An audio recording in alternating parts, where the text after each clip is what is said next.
여러분, 안녕하세요. 저는 올해 46살의 평범한 여자입니다. 아니, 평범했던 여자라고 해야 맞을 것 같습니다. 오늘 이렇게 용기 내어 사연을 보내는 이유는 제 이야기를 들어주실 분이 필요해서입니다. 세상 사람들은 저를 방화범이라 불렀습니다. 신문에도 났고 뉴스에도 나왔습니다. 시어머니를 죽인 폐륜 며느리라고요. 하지만 여러분, 진실은 언제나 불길보다 뜨겁고 거짓말보다 무겁습니다. 지금 저는 작은 시골 마을에서 빵집을 운영하고 있습니다. 매일 아침 5분 앞에 서면 그때의 불길이 생각납니다. 제 인생을 모두 태워버린 그 불길 말입니다. 하지만 이제 저는 압니다. 진짜 불은 그날 밤 집에서 타올랐던 그 불길이 아니라 훨씬 오래전부터 제 가슴 속에서 천천히 타들어가고 있었다는 것을요. 여러분께서는 혹시 참는다는 게 미덕이라고 배우신 세대이신가요? 저도 그렇게 배웠습니다. 며느리는 참아야 한다고, 가정의 평화를 위해서는 내가 희생해야 한다고요. 그렇게 3년을 참았습니다. 그런데 참는다는 게 결국 제 안에 불씨를 쌓아가는 일이었다는 걸 너무 늦게 알았습니다. 제 이야기는 어쩌면 여러분의 딸 이야기일 수도 있고, 며느리 이야기일 수도 있고, 혹은 여러분 자신의 이야기일 수도 있습니다. 그래서 오늘 이렇게 용기를 냅니다. 들어주시겠습니까? 제가 어떻게 살인방화범이 되었는지, 그리고 어떻게 다시 사람이 되었는지를요. 결혼식 날, 저는 정말 행복했습니다. 29의 늦은 나이에 만난 준혁이는 제게 세상 전부였습니다. 준혁이가 무릎을 꿇고 청혼했을 때, 저는 평생 이 사람과 함께라면 어떤 어려움도 이겨낼 수 있을 거라 믿었습니다. 준혁이 어머니인 최옥순 여사님도 결혼식장에서는 제 손을 꼭 잡으시며 말씀하셨습니다. 앞으로 친딸처럼 대하겠다고요. 하지만 신혼여행에서 돌아온 다음 날부터 모든 게 달라졌습니다. 옥순 여사님께서는 신혼집을 마련하지 말고 함께 살자고 하셨습니다. 준혁이는 저에게 미안하다는 표정으로 말했습니다. 어머니가 혼자 사시기 힘드시다고 조금만 참아달라고요. 저는 웃으며 대답했습니다. 괜찮다고 효도하는 거라고 생각하면 된다고요. 그때만 해도 저는 정말 그렇게 믿었습니다. 옥순 여사님 댁은 오래된 2층 집이었습니다. 30년도 더 된 집이라 곳곳이 낡았지만 옥순 여사님께서는 이 집에 애착이 크셨습니다. 돌아가신 시아버님과 함께 지으신 집이라고 하셨습니다. 저와 준혁이에게는 2층 작은 방 하나를 내주셨는데 창문도 작고 햇빛도 잘 안 들어왔습니다. 하지만 저는 불평하지 않았습니다. 신혼부부니까 좁아도 오붓하다고 생각하자고 스스로를 다독였습니다. 첫날 아침이었습니다. 옥순 여사님께서 제 방문을 두드리신 건 새벽 5시였습니다. 저는 화들짝 놀라 일어났습니다. 옥순 여사님께서는 문을 열자마자 말씀하셨습니다. 며느리, 아침 차려야지. 우리 집은 원래 6시에 아침 먹어. 저는 부스스한 눈을 비비며 부엌으로 내려갔습니다. 옥순 여사님께서는 이미 부엌에서 쌀을 씻고 계셨습니다. 저는 황급히 다가가 말씀드렸습니다. 어머님, 제가 할게요. 주무세요. 옥순 여사님께서는 저를 한번 쳐다보시고는 쌀 씻던 손을 멈추셨습니다. 그래, 그럼 내가 해봐. 우리 집은 쌀 씻을 때 3번 씻어. 물이 맑아질 때까지. 그리고 밥물은 손등까지 오도록 붓고. 저는 고개를 끄덕이고 쌀을 씻기 시작했습니다. 옥순 여사님께서는 제 옆에 서서 계속 지켜보셨습니다. 제가 쌀을 씻는 동작 하나하나, 물 붓는 양까지 모두요. 저는 그 시선이 너무 부담스러웠지만 아무 말도 할 수 없었습니다. 이제 막 들어온 며느리가 뭐라고 말할 수 있겠습니까? 밥을 안 치고 나서 옥순 여사님께서는 냉장고를 여러 반찬통들을 꺼내셨습니다. 우리 집은 아침상이 간단해. 김치찌개, 된장국, 계란말이, 멸치볶음, 김. 이 정도면 돼. 준혁이 아버지 때부터 이렇게 먹었어. 저는 속으로 놀랐습니다. 간단하다고 하신 게 5가지나 되었습니다. 하지만 저는 아무 말 없이 고개만 끄덕였습니다. 그리고 부엌에서 정신없이 움직이기 시작했습니다. 첫 아침상을 차리는데 1시간이 넘게 걸렸습니다. 준혁이가 부엌에 내려왔을 때는 벌써 6시 반이 지나 있었습니다. 준혁이는 졸린 눈으로 제게 물었습니다. 왜 이렇게 일찍 일어났어? 저는 웃으며 대답했습니다. 아침 준비해야지. 준혁이는 아무 말 없이 상에 앉았습니다. 옥순 여사님께서도 자리에 앉으셨습니다. 저는 두 분 앞에 국그릇을 놓고 밥그릇을 놓고 반찬들을 정성껏 올렸습니다. 제 것까지 차려놓고 나서야 저도 자리에 앉을 수 있었습니다. 옥순 여사님께서는 김치찌개를 한 숟가락 드시고는 눈살을 찌푸리셨습니다. 간이 좀 세네. 저는 깜짝 놀라 제 것을 맛봤습니다. 저는 딱 적당하다고 생각했는데 옥순 여사님 입맛에는 짠 모양이었습니다. 저는 얼른 사과했습니다. 죄송해요, 어머님. 다음부터는 간을 약하게 할게요. 옥순 여사님께서는 아무 대답 없이 밥만 드셨습니다. 준혁이도 말 없이 밥을 먹었습니다. 저는 그 침묵이 너무 무거워서 숨쉬기조차 조심스러웠습니다.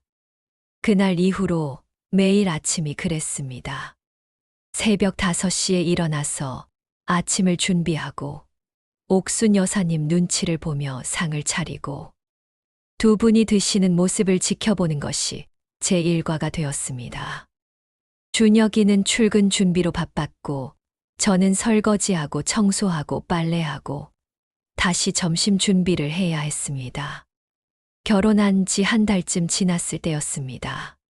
제가 청소기를 돌리고 있는데 옥순 여사님께서 거실로 오셨습니다. 하연아, 청소기는 소음이 시끄러워. 비로 쓸어.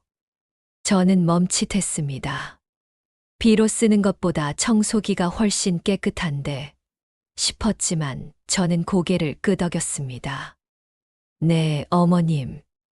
옥순 여사님께서는 소파에 앉으시며 말씀하셨습니다. 우리 집은 원래 그래. 조용히 사는 게 좋아. 청소기 소리, 세탁기 돌아가는 소리, 다 시끄러워. 저는 그때 깨달았습니다. 옥순 여사님께서는 제가 존재하되 존재감은 없기를 바라신다는 것을요.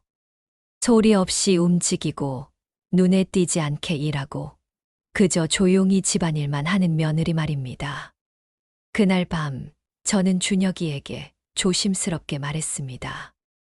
여보, 어머님이 청소기 쓰지 말라고 하시는데 비로 쓸면 시간이 너무 오래 걸려. 준혁이는 텔레비전을 보며 대수롭지 않게 대답했습니다. 그냥 어머니 말씀대로 해. 적응하면 돼. 저는 더 이상 말하지 않았습니다.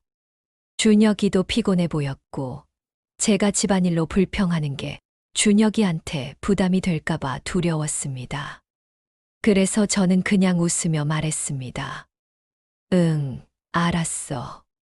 하지만 그날 밤 저는 잠을 이룰 수가 없었습니다.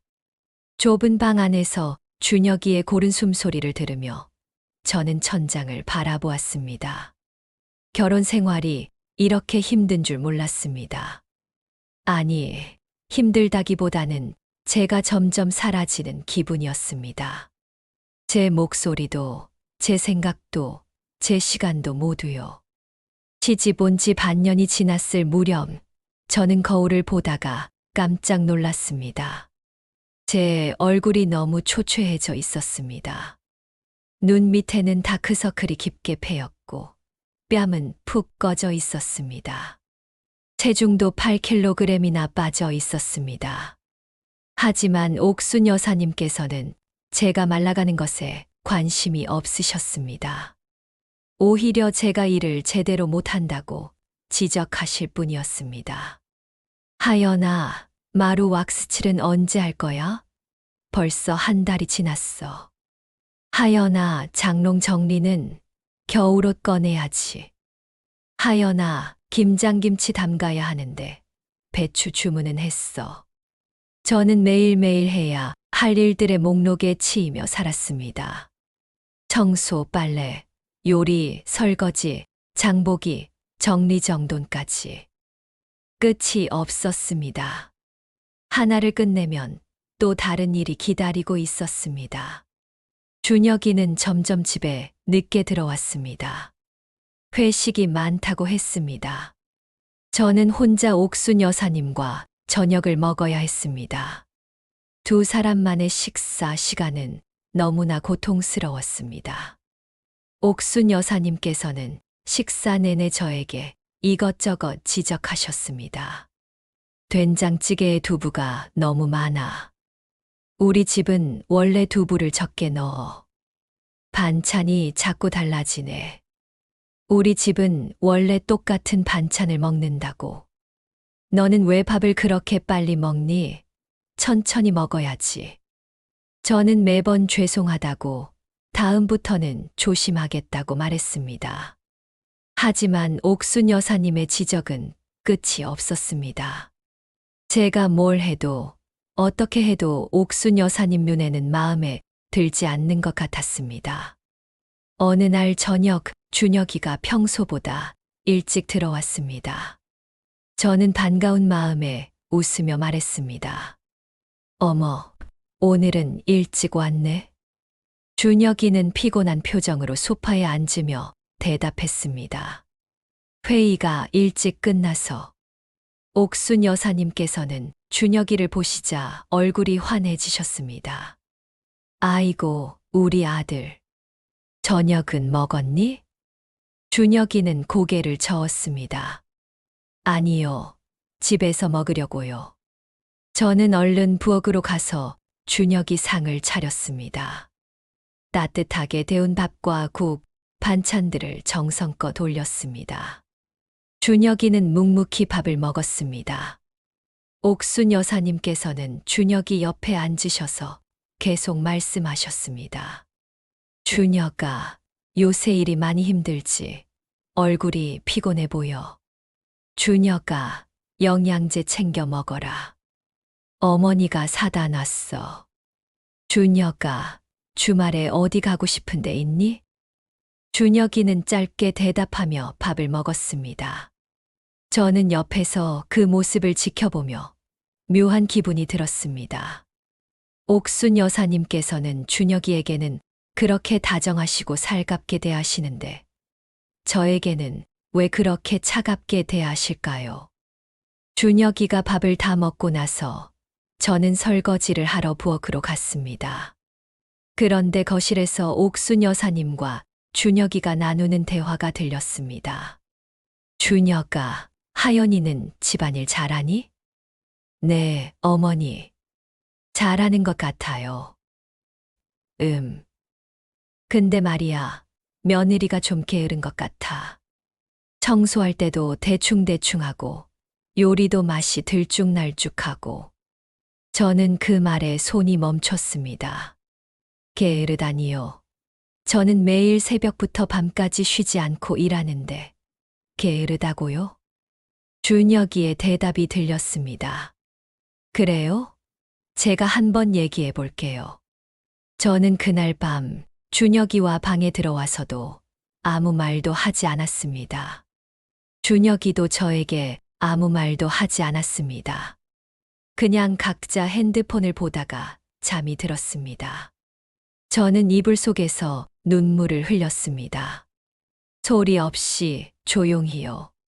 결혼한 지 1년이 지났을 때 저는 작은 희망을 품었습니다.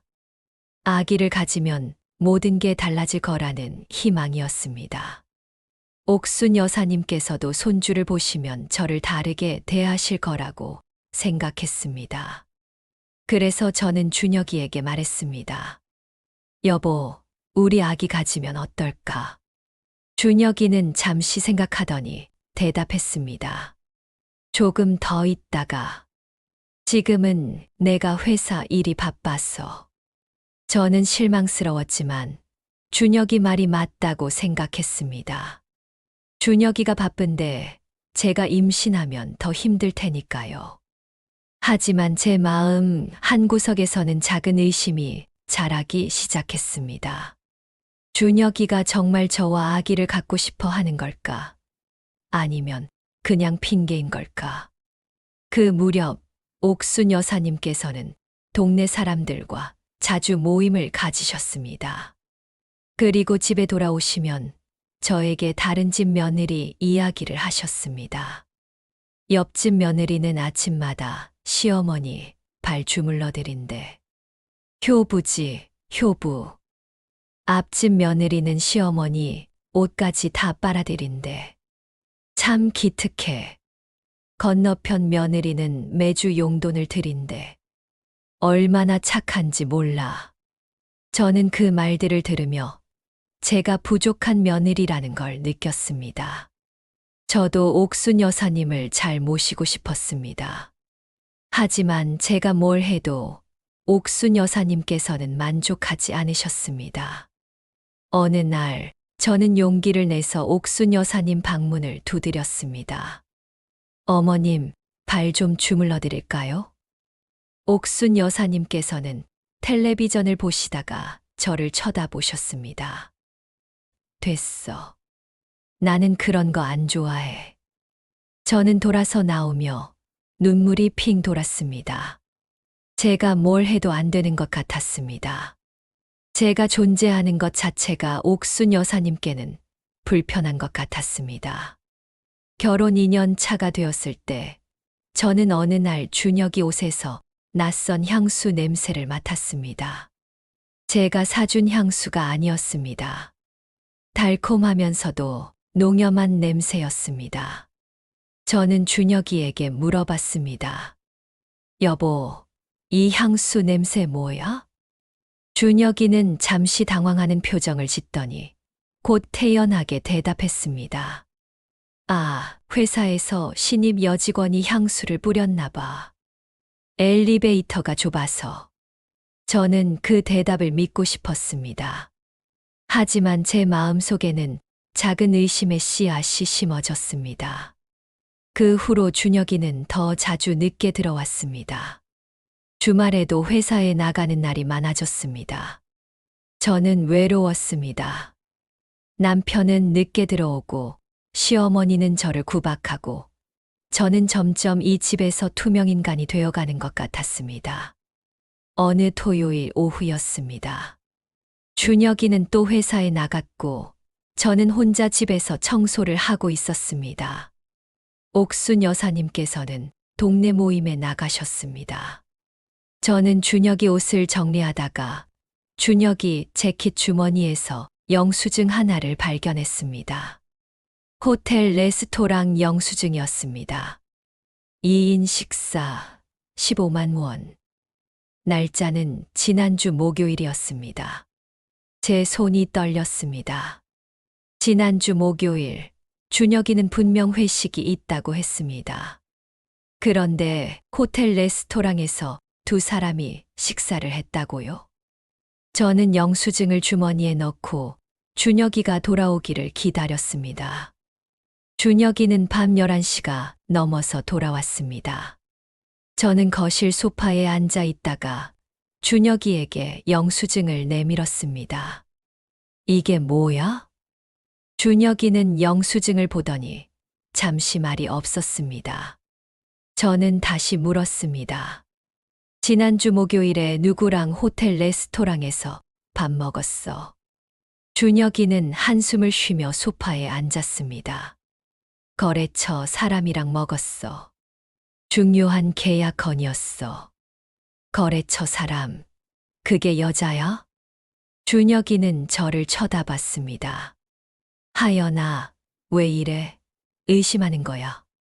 저는 목이 메었습니다. 의심하는 게 아니라 궁금한 거야. 요즘 당신 너무 늦게 들어오고 주말에도 집에 없고 나는 외로워. 준혁이는 피곤한 표정으로 말했습니다. 나도 힘들어. 회사 일 때문에 스트레스 받아 죽겠는데 집에 와서까지 이런 소리 들어야 해. 저는 더 이상 말하지 못했습니다. 준혁이의 말이 맞는 것 같았습니다. 제가 너무 예민한 걸까요? 제가 너무 의심이 많은 걸까요? 하지만 그날 이후로도 이상한 일들은 계속되었습니다.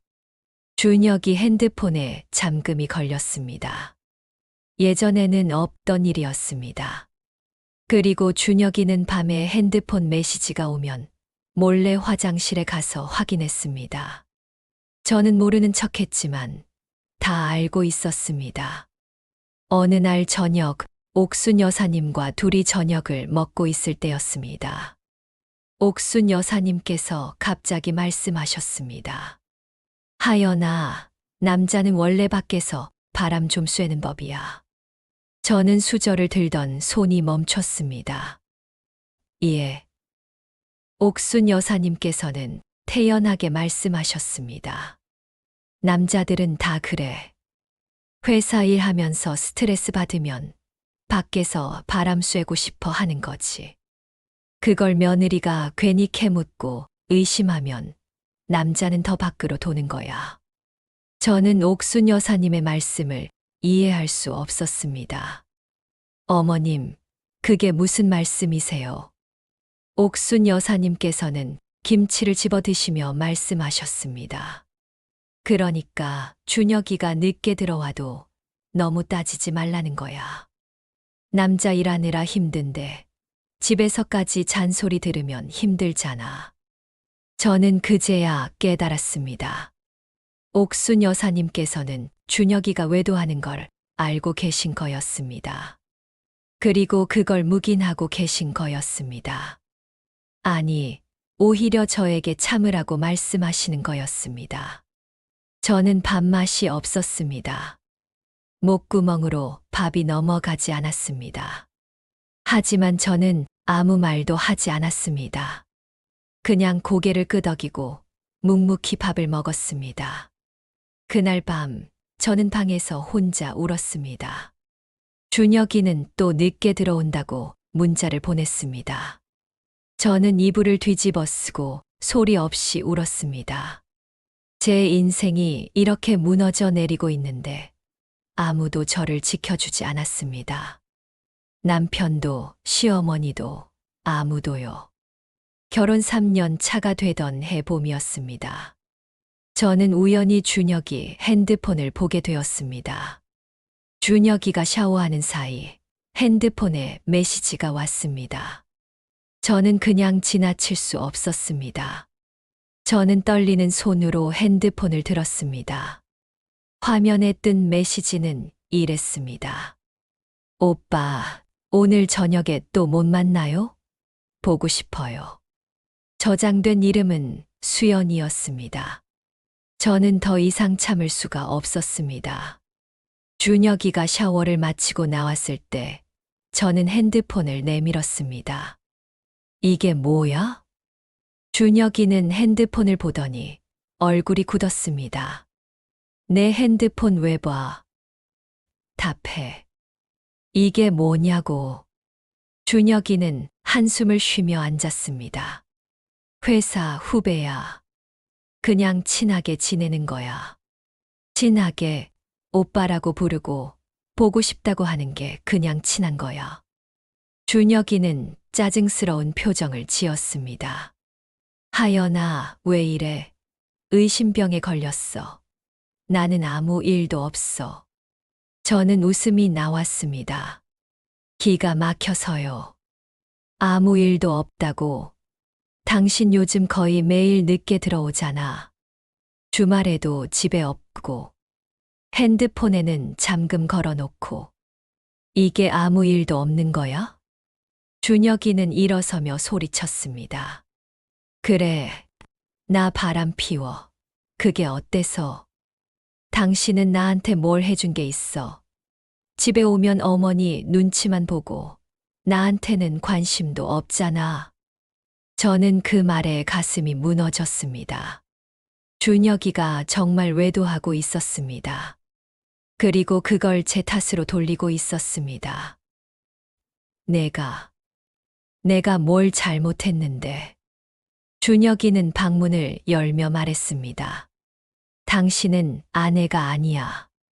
그냥 우리 집 가정부지. 나는 이제 지쳤어. 그리고 준혁이는 밖으로 나가버렸습니다.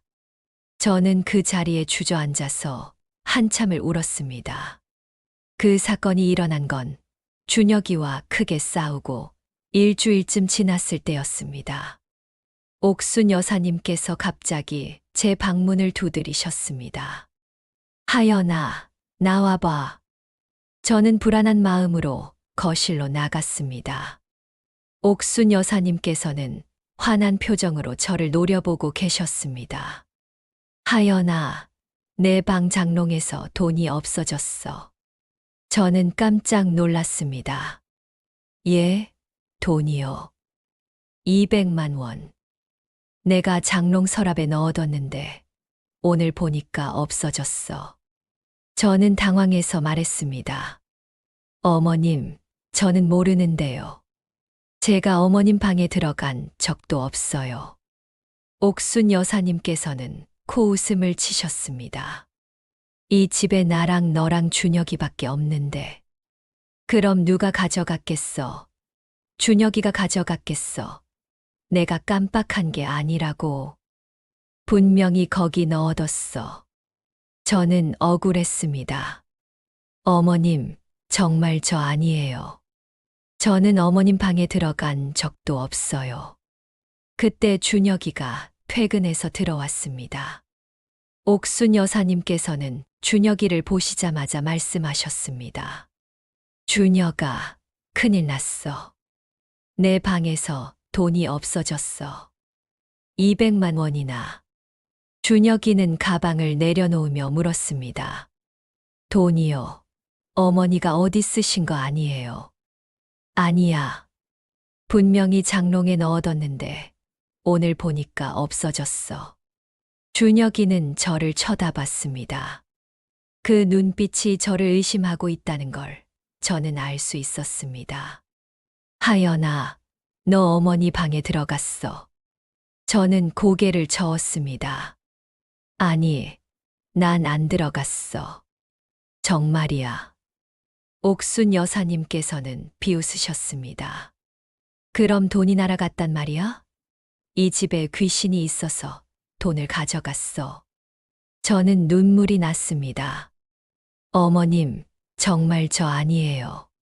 저는 돈 안 가져갔어요. 준혁이는 한숨을 쉬며 말했습니다. 일단 찾아보자.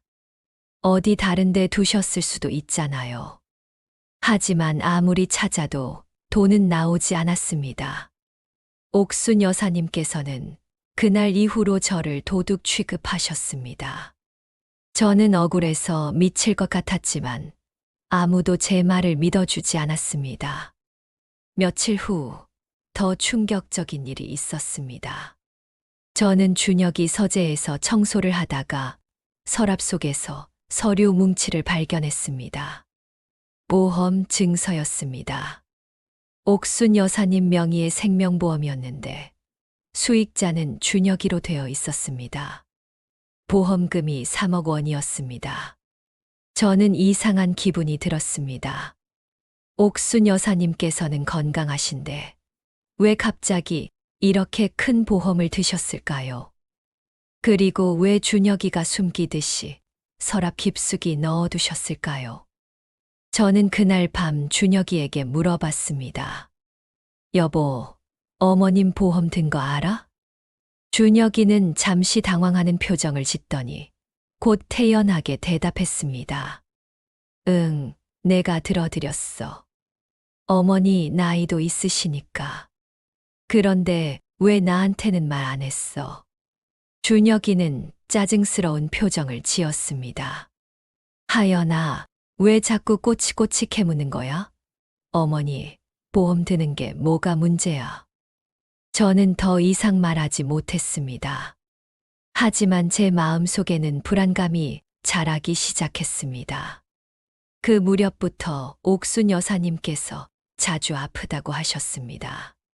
두통, 소화불량, 어지러움증.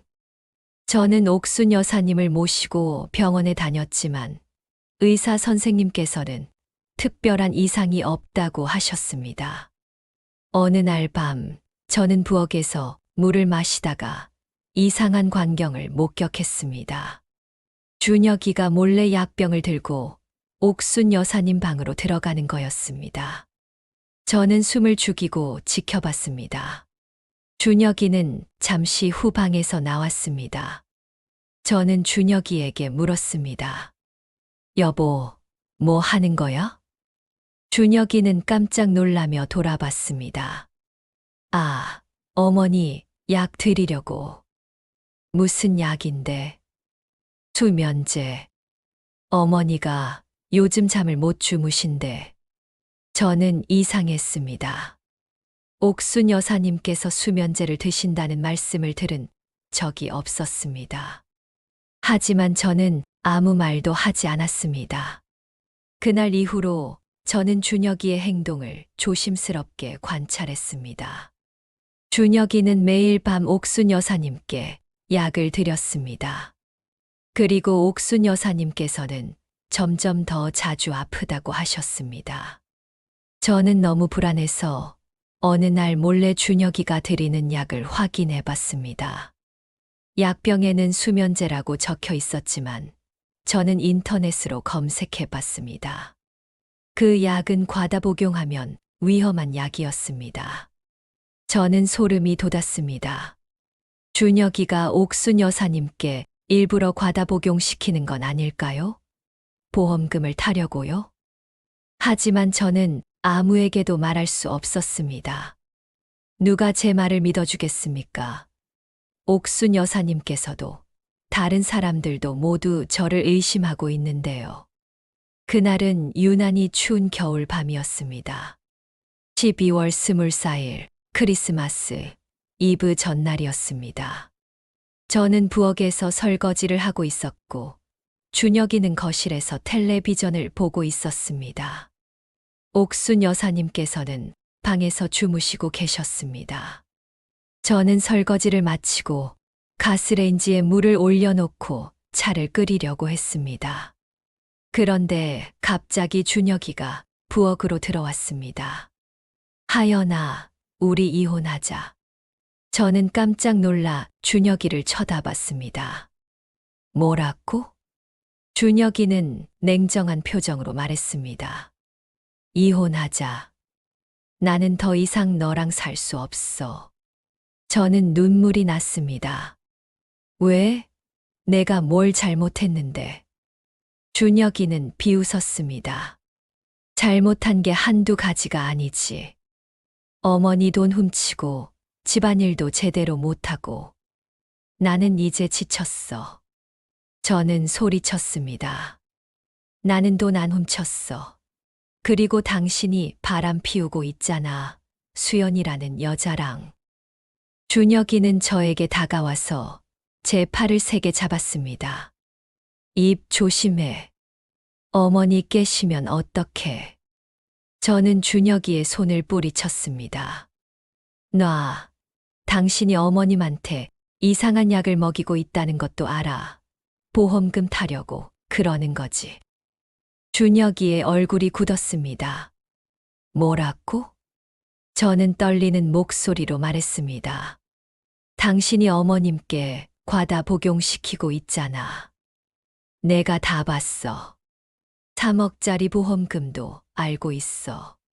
준혁이는 저를 노려봤습니다. 그 눈빛이 너무 무서워서 저는 한 발 뒤로 물러났습니다. 하연아, 너 지금 나를 살인자로 몰아가는 거야? 나는 그냥. 준혁이는 웃었습니다. 하지만 그 웃음은 너무 차가웠습니다. 좋아. 어차피 이혼할 거니까 솔직히 말할게. 맞아. 나는 어머니가 빨리 돌아가시기를 바랐어. 그래야 보험금 받아서 수연이랑 새 출발할 수 있으니까. 저는 충격의 말을 잃었습니다. 당신이 정말 그래. 나는 나쁜 놈이야. 하지만 너는 어때? 너도 이 집에서 벗어나고 싶었잖아. 어머니가 없어지면 좋겠다고 생각했잖아. 저는 고개를 저었습니다. 나는 그런 생각 안 했어. 준혁이는 제게 다가왔습니다. 거짓말. 너도 똑같아. 우리 둘 다 어머니가 없어지길 바랐어. 차이가 있다면 나는 실행에 옮겼고 너는 그냥 생각만 했다는 거지. 저는 준혁이를 밀쳤습니다. 저리 가. 나는 당신 같은 사람이 아니야. 그때 갑자기 거실에서 큰 소리가 들렸습니다. 저희는 깜짝 놀라 거실로 뛰어갔습니다. 옥순 여사님께서 쓰러져 계셨습니다. 옥순 여사님께서는 저희 대화를 다 들으신 모양이었습니다. 어머니, 준혁이가 옥순 여사님을 부축했습니다. 옥순 여사님께서는 떨리는 목소리로 말씀하셨습니다. 준혁아, 너 정말 그랬니? 나를 죽이려고? 준혁이는 당황해서 말했습니다. 어머니, 그게 아니라. 옥순 여사님께서는 눈물을 흘리셨습니다. 내가 널 얼마나 사랑했는데. 그때 저는 부엌에서 타는 냄새를 맡았습니다. 가스레인지에 올려둔 물이 넘쳐서 불이 번지고 있었습니다. 저는 소리쳤습니다. 불이야. 저는 급히 부엌으로 뛰어갔습니다. 하지만 이미 불은 커튼에 옮겨 붙어 있었습니다. 저는 소화기를 찾았지만 당황해서 제대로 작동시킬 수가 없었습니다. 불은 순식간에 거실로 번졌습니다. 옥순 여사님께서는 쓰러진 채로 움직이지 못하셨고, 준혁이는 당황해서 어쩔 줄 몰라 했습니다. 빨리 어머니 모시고 나가. 저는 소리쳤습니다. 하지만 준혁이는 움직이지 않았습니다. 아니, 움직이지 않은 게 아니라 일부러 안 움직인 거였습니다. 준혁아, 빨리. 준혁이는 저를 쳐다봤습니다. 그 눈빛을 저는 평생 잊을 수 없을 것 같습니다. 준혁이는 옥순 여사님을 버리고 혼자 밖으로 나갔습니다. 저는 믿을 수가 없었습니다. 준혁이가 정말로 옥순 여사님을 버리고 간 거였습니다. 저는 연기를 마시며 옥순 여사님께 다가갔습니다. 어머님, 옥순 여사님께서는 저를 쳐다보셨습니다. 그 눈에는 슬픔과 원망이 가득했습니다. 하연아, 너도 나를 미워했지. 저는 눈물을 흘리며 말했습니다. 아니에요, 어머님. 제가 모시고 나갈게요. 저는 옥순 여사님을 부축하려고 했습니다. 하지만 옥순 여사님께서는 무거웠고 저는 힘이 없었습니다. 연기는 점점 더 짙어졌고 저는 숨을 쉴 수가 없었습니다. 그때 큰 폭발음이 들렸습니다. 가스통이 터진 거였습니다. 저는 충격에 쓰러졌고 그 후의 일은 기억이 나지 않습니다. 저는 병원에서 눈을 떴습니다. 온몸이 아팠고 목이 타는 것처럼 아팠습니다. 저는 주변을 둘러봤습니다. 낯선 병실이었습니다. 간호사가 들어왔습니다. 깨어나셨네요. 의사 선생님께 말씀드릴게요. 저는 간호사에게 물었습니다. 여기가 어디예요? 병원이에요. 화재 사고로 실려 오셨어요. 저는 그제야 기억이 났습니다. 준혁이, 그리고 어머님은요? 시어머니는 괜찮으세요? 간호사는 잠시 망설이더니 대답했습니다. 죄송합니다. 시어머니 분께서는 돌아가셨습니다. 저는 충격의 말을 잃었습니다. 옥순 여사님께서 돌아가셨다고요? 저는 눈물이 났습니다. 제가 구하지 못했어요. 간호사는 아무 말 없이 나갔습니다. 잠시 후 경찰이 들어왔습니다. 박하연 씨죠. 저는 경찰입니다. 몇 가지 여쭤볼 게 있습니다. 저는 떨리는 목소리로 대답했습니다. 네. 경찰은 수첩을 꺼내며 물었습니다. 화재 당일 밤 무슨 일이 있었나요? 저는 그날 밤의 일을 설명하려고 했습니다. 하지만 제 말이 제대로 나오지 않았습니다. 저는 울면서 말했습니다. 저는 부엌에서 차를 끓이려고 했어요. 그런데 남편이랑 싸우게 됐고, 그 사이에 불이 났어요. 저는 어머님을 구하려고 했어요. 경찰은 저를 의심하는 눈빛으로 쳐다봤습니다. 남편분 진술에 의하면 당신이 시어머니와 싸운 후에 고의로 불을 질렀다고 하던데요. 저는 깜짝 놀랐습니다. 뭐라고요? 그게 무슨 말씀이세요? 남편분께서는 당신이 시어머니 돈을 훔쳤다는 것 때문에 싸웠고, 화가 난 당신이 부엌에 불을 지른 후 방치했다고 진술했습니다. 저는 고개를 저었습니다. 아니에요. 저는 그런 적 없어요. 준혁이가 거짓말하고 있어요. 하지만 경찰은 제 말을 믿지 않는 것 같았습니다. 일단 조사가 끝날 때까지 병원에 계셔야 합니다.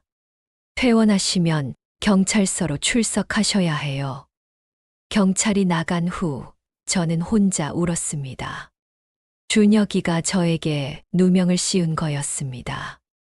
자신이 옥순 여사님을 버리고 도망간 사실을 숨기고 모든 죄를 저에게 뒤집어 씌운 거였습니다. 며칠 후 저는 체포되었습니다. 방화 및 살인 혐의였습니다. 저는 수갑이 채워진 손목을 내려다보며 제 인생이 끝났다고 생각했습니다. 구치소에 있는 동안 저는 준혁이를 만날 수 없었습니다. 준혁이는 저에게 면회도 오지 않았습니다. 저는 혼자였습니다. 완전히 혼자였습니다. 구치소 생활은 지옥 같았습니다. 저는 매일 울었습니다. 저는 죄가 없는데 왜 이런 일을 당해야 하는지 이해할 수 없었습니다. 어느 날 저에게 면회 요청이 들어왔습니다. 변호사였습니다. 이름은 김진우 변호사였습니다. 저는 면회실에서 김진우 변호사를 만났습니다. 김진우 변호사는 30대 중반쯤 되어 보이는 남자였습니다. 그는 저를 보자마자 말했습니다. 박하연 씨, 저는 법률구조공단에서 나온 김진우 변호사입니다. 하연 씨 사건을 맡게 됐습니다. 저는 힘없이 대답했습니다. 저는 돈이 없어서 변호사를 선임할 수가 없어요. 김진우 변호사는 웃으며 말했습니다. 괜찮습니다. 저는 무료 변론을 하러 왔습니다. 그런데 하연 씨, 제가 이 사건 기록을 읽어봤는데 이상한 점이 많습니다. 저는 고개를 들었습니다. 이상한 점이요? 김진우 변호사는 서류를 꺼내며 말했습니다. 네. 우선 화재 감식 보고서를 보면 발화 지점이 부엌이 맞습니다. 하지만 불이 번진 속도가 너무 빠릅니다. 일반적인 주방 화재보다 훨씬 빠르게 번졌어요. 저는 그 말을 이해할 수 없었습니다. 그게 무슨 뜻이죠? 김진우 변호사는 설명했습니다. 누군가 인화성 물질을 뿌린 게 아닐까 하는 의심이 듭니다. 그리고 가스통 폭발도 이상합니다. 가스통은 원래 안전장치가 있어서 쉽게 폭발하지 않거든요. 저는 그제야 희망이 보이기 시작했습니다. 그럼 누군가 일부러 폭발을 일으킨 건가요? 김진우 변호사는 고개를 끄덕였습니다. 그럴 가능성이 있습니다. 그리고 제가 남편분 진술을 분석해 봤는데 앞뒤가 맞지 않는 부분이 많습니다. 저는 눈물을 흘리며 말했습니다. 변호사님, 제 남편이 저에게 누명을 씌운 거예요. 사실은 남편이 시어머니를 죽이려고 했어요. 김진우 변호사는 진지한 표정으로 저의 이야기를 들었습니다. 저는 처음부터 끝까지 모든 것을 설명했습니다.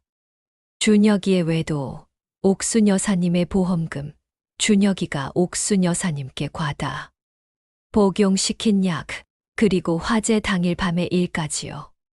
김진우 변호사는 고개를 끄덕이며 말했습니다. 알겠습니다. 제가 조사해 보겠습니다. 하연 씨, 포기하지 마세요. 진실은 반드시 밝혀집니다.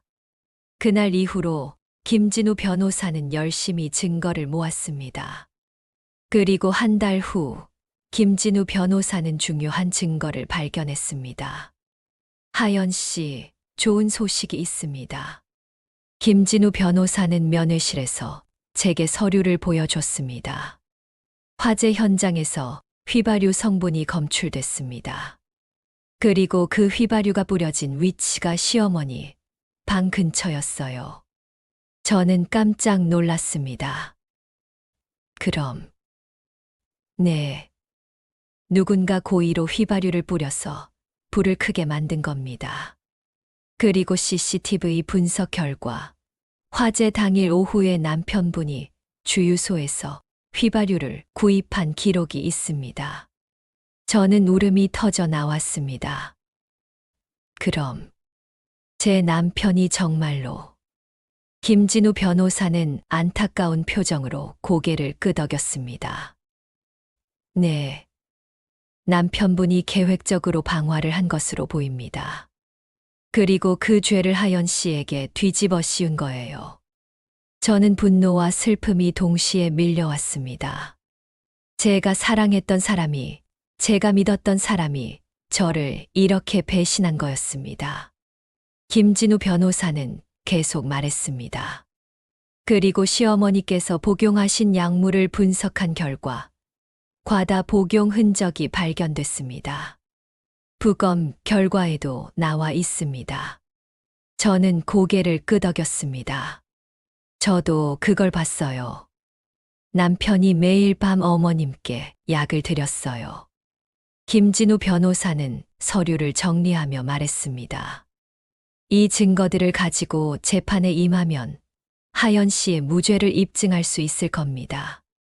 그리고 진짜 범인인 남편을 처벌할 수 있어요. 저는 김진우 변호사에게 감사의 말을 전했습니다.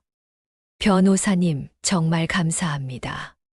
변호사님이 아니었으면 저는 정말... 김진우 변호사는 웃으며 말했습니다. 괜찮습니다. 저는 제 일을 한 것뿐이에요. 하연 씨, 조금만 더 힘내세요. 재판이 시작되었습니다. 저는 피고인석에 앉아서 준혁이를 쳐다봤습니다. 준혁이는 증인석에 앉아 있었습니다. 준혁이는 저와 눈을 마주치지 않았습니다. 검사가 준혁이에게 질문했습니다. 증인, 화재 당일 밤에 무슨 일이 있었습니까? 준혁이는 또박또박 대답했습니다. 제 아내 박하연이 어머니와 싸웠습니다. 어머니 돈을 훔친 것 때문에요. 그리고 화가 난 하연이가 부엌에서 일부러 불을 냈습니다. 저는 분노가 치밀었습니다. 하지만 저는 참았습니다. 김진우 변호사가 제 손을 꼭 잡아줬습니다. 검사가 다시 물었습니다. 증인은 왜 시어머니를 구하지 않았습니까? 준혁이는 잠시 망설이더니 대답했습니다. 저는 당황해서 제대로 판단하지 못했습니다. 연기가 너무 심해서. 김진우 변호사가 일어났습니다. 이에 있습니다. 증인의 진술에 모순이 있습니다. 재판장이 말했습니다. 변호인, 말씀하세요. 김진우 변호사는 서류를 꺼내며 말했습니다. 화재 현장에서 휘발유 성분이 검출되었습니다. 그리고 CCTV 분석 결과 증인이 화재 당일 오후에 주유소에서 휘발유를 구입한 기록이 있습니다. 증인, 이것을 어떻게 설명하시겠습니까? 법정이 술렁거렸습니다. 준혁이는 당황한 표정을 지었습니다. 그건 제 차에 기름을 넣으려고. 김진우 변호사가 다시 물었습니다. 증인의 차는 경유를 사용합니다. 그런데 왜 휘발유를 구입하셨습니까? 준혁이는 말을 더듬었습니다. 그건 잘못 산 거예요. 김진우 변호사는 다른 서류를 꺼냈습니다. 그리고 시어머니의 부검 결과를 보면 약물 과다 복용 흔적이 있습니다. 증인이 시어머니께 매일 약을 드렸다는 증언이 있는데 이것도 설명해 주시겠습니까? 준혁이는 얼굴이 하얗게 질렸습니다. 저는 그냥 의사 선생님이 처방한 대로. 김진우 변호사는 냉정하게 말했습니다. 의사 처방전을 확인한 결과 시어머니께서 처방받은 약의 양보다 훨씬 많은 양이 검출되었습니다. 증인, 당신이 일부러 과다 복용시킨 게 아닙니까? 재판장이 말했습니다. 증인, 대답하십시오. 준혁이는 한참 동안 말이 없었습니다. 그리고 갑자기 소리쳤습니다. 그래요. 제가 했어요. 하지만 하연이도 알고 있었어요. 하연이도 같이 계획한 거예요. 저는 자리에서 일어나 소리쳤습니다. 거짓말. 나는 그런 거 몰랐어. 재판장이 망치를 두드렸습니다. 조용히 하십시오. 김진우 변호사가 말했습니다. 재판장님, 피고인 박하연 씨는 남편의 범행을 전혀 알지 못했습니다. 오히려 시어머니를 구하려다가 부상을 입었습니다. 화재 당시 피고인의 위치와 부상 정도를 보면 알 수 있습니다. 재판은 몇 시간 동안 계속되었습니다. 김진우 변호사는 모든 증거를 제시했고 준혁이의 범행을 입증했습니다. 마지막으로 재판장이 판결을 내렸습니다. 피고인 박하연은 무죄, 증인 최준혁은 살인 및 방화 혐의로 체포한다. 그 순간 저는 무너져 내렸습니다. 저는 울면서 김진우 변호사에게 고마움을 표했습니다. 변호사님, 정말 감사합니다. 김진우 변호사는 웃으며 말했습니다. 하연 씨, 이제 새로운 삶을 시작하세요. 여러분, 그렇게 저는 자유의 몸이 되었습니다. 법정을 나서는 순간 저는 처음으로 제대로 숨을 쉴 수 있었습니다. 3년간의 악몽 같은 시간이 끝났습니다. 준혁이는 징역 15년을 선고받았습니다. 살인 및 방화, 보험 사기 혐의였습니다. 저는 준혁이를 용서할 수 없었습니다. 하지만 더 이상 미워하지도 않기로 했습니다. 미움은 결국 제 마음만 태울 테니까요. 저는 서울을 떠나 작은 시골 마을로 내려왔습니다. 그곳에서 작은 빵집을 열었습니다. 김진우 변호사께서 도와주셨습니다. 빵집 이름은 새벽의 빛이라고 지었습니다. 매일 아침 저는 새벽 4시에 일어나 빵을 굽습니다. 오븐 앞에 서면 그때의 불길이 생각납니다. 하지만 이제는 두렵지 않습니다. 이 불은 누군가를 해치는 불이 아니라 따뜻한 빵을 만드는 불이니까요. 빵집을 연 지 1년이 지났습니다. 마을 사람들이 저를 좋아해 주십니다. 저는 이제 제 이름으로 살고 있습니다. 누군가의 며느리도 누군가의 아내도 아닌 그냥 박하연으로요. 어느 날 빵집에 한 여자분이 오셨습니다. 60대쯤 되어 보이는 분이었습니다. 그분께서는 빵을 고르시다가 저에게 물으셨습니다. 사장님, 젊은 나이에 혼자 가게 하시는 거 쉽지 않으셨죠? 저는 웃으며 대답했습니다. 네, 쉽지는 않았어요. 하지만 이제는 괜찮아요. 그분께서는 저를 따뜻한 눈으로 쳐다보시며 말씀하셨습니다. 사장님 눈빛이 참 맑아요.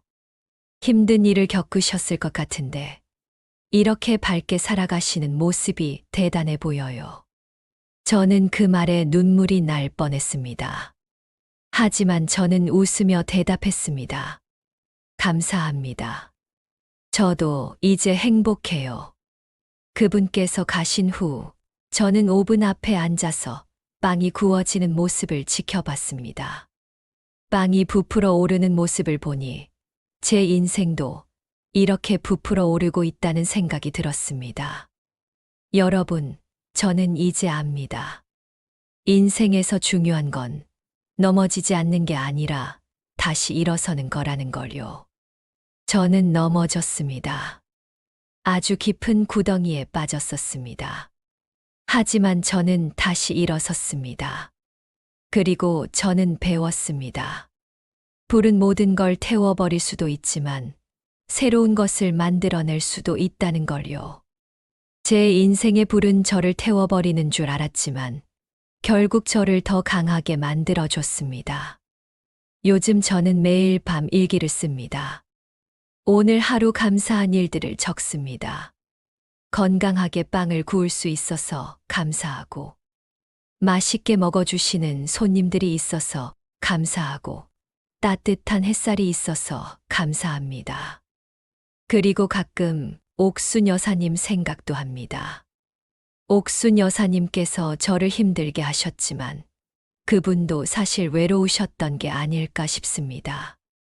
남편을 잃고 아들만 믿고 사셨는데 그 아들이 자신을 배신했으니까요.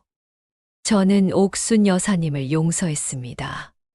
그분도 준혁이도 그리고 저 자신도요. 용서는 상대방을 위한 게 아니라 저를 위한 거더라고요. 용서해야 제 마음이 편해지니까요. 여러분, 제 이야기를 들어주셔서 감사합니다. 혹시 여러분 중에서도 힘든 시간을 보내고 계신 분이 있다면 이 말을 꼭 전하고 싶습니다. 포기하지 마세요. 아무리 캄캄한 밤이라도 언젠가는 아침이 옵니다. 그리고 그 아침의 빛은 생각보다 따뜻합니다. 저는 지금 빵집 창문으로 들어오는 아침 햇살을 보며 이 사연을 마무리합니다. 오늘도 따뜻한 빵을 구우러 가야 하거든요. 여러분, 오늘도 좋은 하루 보내세요. 그리고 기억하세요. 불은 무서운 게 아니에요.